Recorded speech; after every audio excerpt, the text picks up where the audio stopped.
बोला देख लो दोस्तों, जबरदस्ती कर दी है। दोस्तों, आज हमें नहीं से बुलवाओ ये हेलो फ्रेंड, नमस्ते, प्रणाम। मैं आप सभी का स्वागत करती हूँ अपने चैनल पर और दीदी के चैनल पर। तो आप लोग मेरी वीडियो को फुल वॉच करना और थोड़ा सा हमारा सबको सपोर्ट करना आप लोग। तो दोस्तों, आज बहुत दिन के बाद देखी करेंगे एक कमेंट में जरूर बताओ कैसे लगा लाल पियर गुना गुणवत्ता मोर के पंख लागे, मोर के पंख लागे हो सखिया घुमारी घुमारी धाना देखेगा जबानी का लागेगा जबानी का लगाई हो सखिया घुमारी घुमारी धाना देखेगा जबानी का लागेगा जबानी का लगाई हो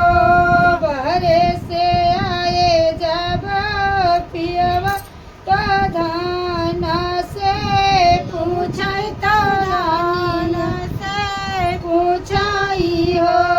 रनिया काऊ देखी मारियो मुँह उसकिया काऊ देखी खुश भाई काऊ देखी खुश भाई हो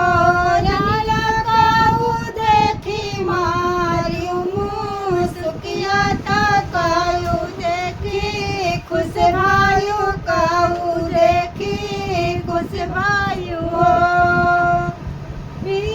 लाल पियर गुना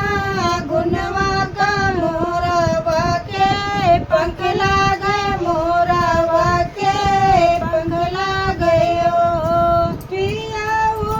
भाई देखी मुँह से काले भाई देखी खुश भाई हुई देखी खुश भाई हो पिया हुई देखी मारे मुँह से काले हुई देखी खुश भाई हुई देखी खुश भाई हो पिया जाता बेसही लाई येउता गुनगुनवा माना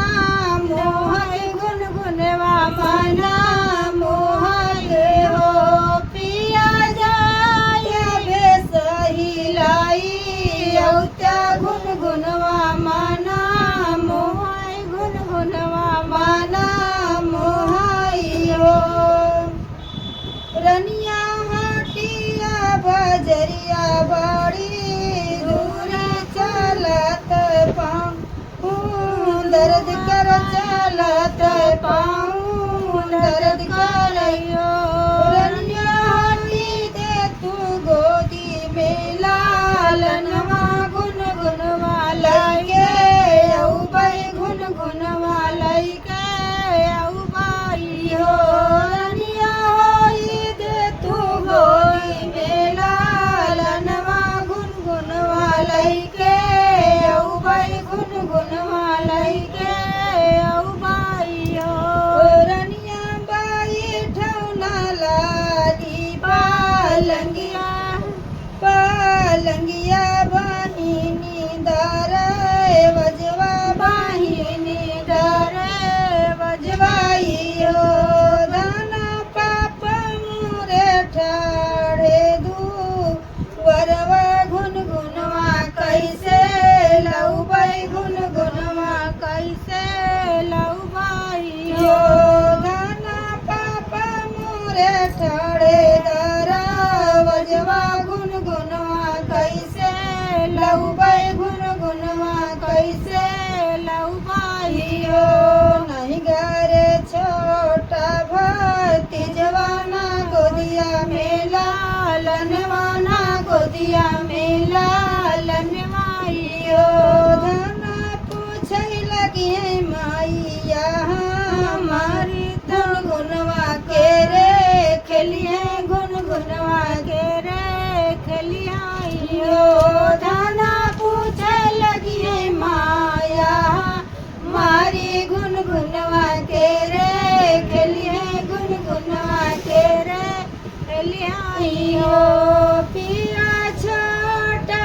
कन्हैया मोर गोपाल गुनगुनवा ओ नहीं खेलिए गुनगुनवा ओ नहीं खेलिए हो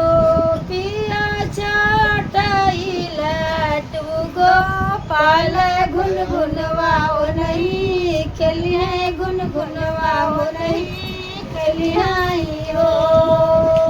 तो दोस्तों मैं अपने लड्डू गोपाल को आप लोग को दिखा रही हूँ, वही गुनगुना खेलेंगे। भैया लड्डू गोपाल को ले आओ,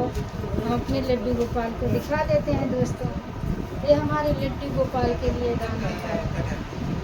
तो दोस्तों कमेंट करना हमारे लड्डू गोपाल के लिए। आप लोग ये देखिए हमारे लड्डू गोपाल गुनगुना भी खेलते हैं, बंसी भी बजाते हैं, मोर का पंखी भी लगाते हैं दोस्तों। यही है हमारे लड्डू गोपाल जी, बोलो राधे राधे।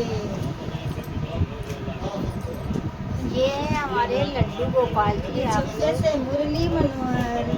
लड्डू गोपाल, इनको जिस नाम से आप बुलाइए उस नाम से ही ये मशहूर हैं दोस्तों। यही हमारे लड्डू गोपाल। आप लोग देख ले जा, देखा आप सबको देख के कैसे मुस्कुराता हमारे कन्हैया जी। बड़ा नटखट है हमारे लड्डू जी, वो नटखट है, ये बहुत शैतानी करते हैं। तो दोस्तों फिर मिलेंगे लड्डू गोपाल के साथ।